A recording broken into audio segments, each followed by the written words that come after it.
Yo, Greedy back to give you another tip on Lost Ark so you don't have to suffer like I did, going in blind like those people sticking their hand in a box and trying to figure out what it is from just a feel and freaking the f*** out. Since I was playing during a time when there were no guides available at all, and although I sound like a boomer saying this, I suffered, and now I make these guides so you don't have to. And if that isn't enough, this video will put some hair on your chest. What if you're a girl, you say? There's no way, since my YouTube analytics show that 100% of my viewers are male. So basically this channel might be the manliest channel on YouTube right now.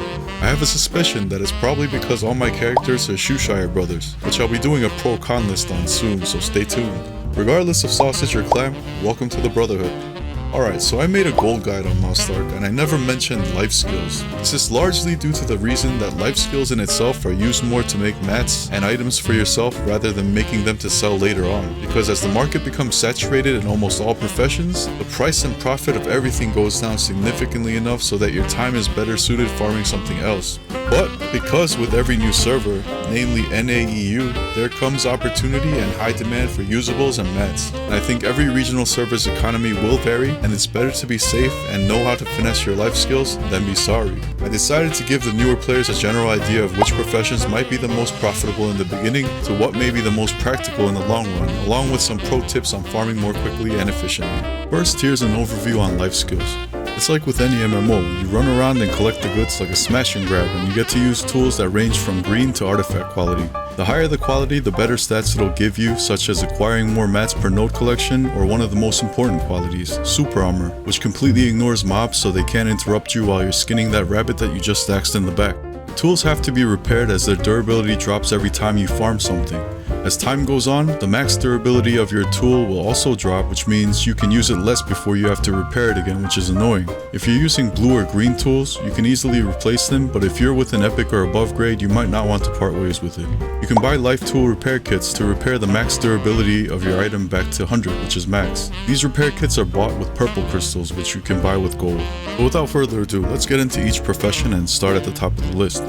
We got Herbalism. This profession involves making enough medicinal consumables to make Bob Marley proud. Herb is a plant. Except we're making mostly drinkables and not smokables. Aside from potions, Herbalism is involved in making almost every bomb and battle item in some way or another. This is one to start ASAP if you want to hustle the medicine early on in the game. Later on, the market will most likely become saturated though, so keep this in mind, but it's still a great profession to have if you want to craft your own battle items for cheaper rather than buying them. At level 10, you get Botanical Expert skill, which allows you to pick mushrooms, which are used in almost every battle item recipe. Apparently they're psychedelic too, because sometimes people will try to steal your nodes. They don't have a super armor tool, just train some mobs on them so they can get interrupted and let them be on their way.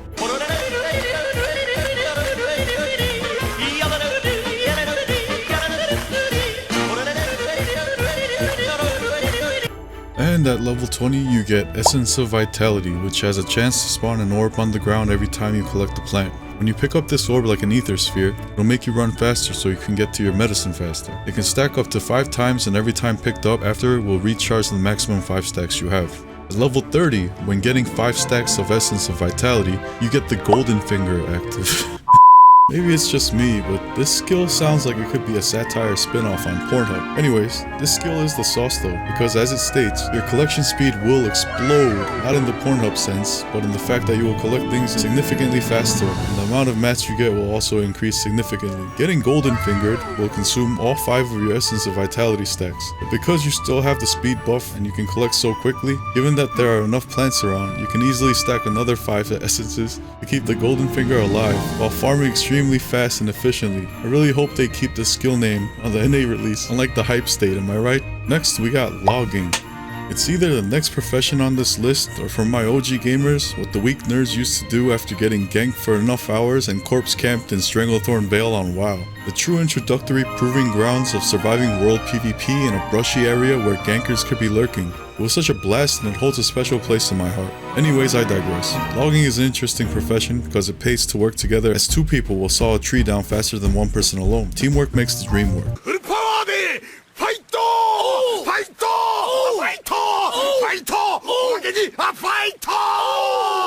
Logging is used mostly for your stronghold, as researching and repairing your naval ships you sent on voyages to making furniture and landmark costs a ton of logs and stones from mining to keep up. At level 10 you get Logging Craftsman, where you can cut the big trees down. Level 20 you get Rapid Growth, a skill where you can make saplings grow into a tree, just to hack it down and murder it for your own benefit. At level 30 you get Kick Tree, where you can Sparta kick a tree like it owes you money, but instead of money it drops a bunch of mats.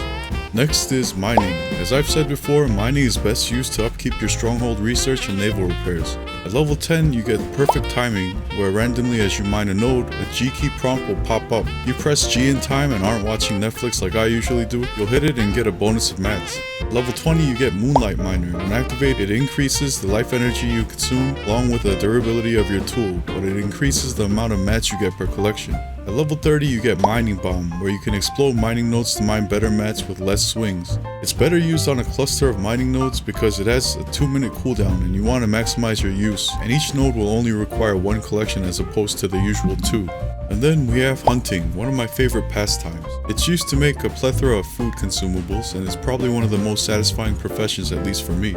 Basically, you run around wailing tomahawks at unsuspecting bunnies' heads and skin them for your profit. You can even corner 2 or more bunnies into a crevice on the map and double or triple kill for extra satisfaction. This profession off the bat gives you a skill called Hunter's Intuition, which puts a target over the bunnies' heads when toggled on. At level 10 you get Hunter's Eyes, where you can see animals hiding in flower bushes or mining nodes. You can collect a node or throw a hatchet at it to make them come out of hiding so you can tomahawk their skulls for self-benefits. At level 20 you get Trap Hunting, where you can activate a trap and come back to collect a slew of mats that the trap has acquired over time. At level 30 you get Tracking, where you can track an animal to its hiding spot from a special leather drop you get while hunting. Right click on the piece of leather to start the tracking. Fishing is up next, and it's one of the easiest professions since you just need to stand in one place and cast a line to reel in your mats. Fishing is used in making food, but I use it mostly to make fusion materials since it is one of the easiest professions to collect mats from. At level 10 you get Feeding, which throws chum into the water to up your chances of getting a golden fish on the end of your hook, which gives more rewards. At level 20 you get Triggered Trap Fishing, where you set a trap in the water and collect your fish after a set amount of time. I don't use this because for me the rewards are usually trash for the energy it consumes, and it's way better to acquire mats with the next skill. At level 30 you get Cast Net after 5 stacks of this buff, which has a chance to trigger when you successfully catch a fish. This skill literally spans a net into the water and a minigame pops up. You can get good, great, or perfect on the bar while pressing spacebar to tap the falling bobber up into the zone you prefer. Perfect zone is the smallest zone, but the rewards are the best, so you want to perfect this minigame to hit perfect every time. Next is Archaeology, which is probably one of the most pain in the ass professions to level up, and the rewards are very inconsistent when compared to other professions.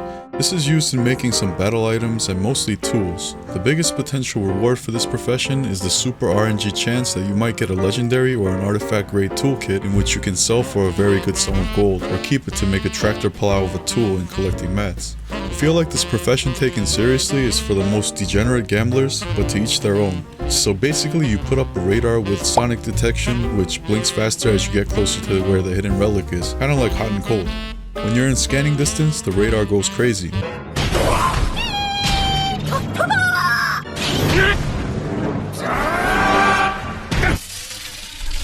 And blinks blue. You can then scan the area with Relic Search. The relic shows up and you can collect it usually in the midst of mobs that are bloodthirsty and don't give a damn about your eye level.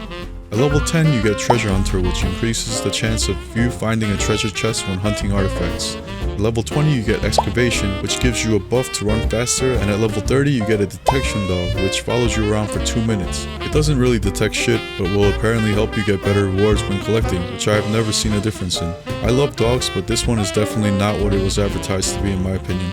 Another caveat of this profession is that you can craft maps where you go out into the world and open up. Once inside you run through a small map with some mobs and a treasure chest at the end. It might contain a toolkit and usually drop some protection stones that up your percentage when upgrading gear. Like I said, this profession is the most distinctly different one by far from all the others. Kinda like that special sibling that never decided to do much with his life but became something obscure like a YouTuber. But look, I can't possibly predict what the economy will be like when NA and EU starts, but I think I've equipped you with the know-how to make life skills your bitch. My theory is that if anything, with the new Stronghold features coming out that were revealed at the Lost Ark Winter Festival in Korea, and if those new features require even more logs and stones, I'd reckon that mining and logging would be a good choice to invest in. As for selling, I would go Herbalism first if you want to make gold through life skilling, because NA and EU will have so many new players from the looks of it, and they're gonna need potions. You can be the person to meet their demands. Time goes on though, I would branch off into other life skills because you can level whichever life skill you want as long as you have the life energy for it. Crafting your own consumables are also markedly cheaper. Well, now if you want to see another video which details every way you can make gold, some that are more efficient than life skilling, then click the video you see on the screen and get that gold up. Happy holidays to you and yours wherever you are. I just want to say how thankful I am for the viewers that come by and say what's up. I'm thankful for good health and the opportunity to make videos and interact with you guys. You know, not everyone might have it as good as you or I. For this holiday season, let's spread the love and the cheer. The world can always use more. Thanks for watching and catch you in the next one.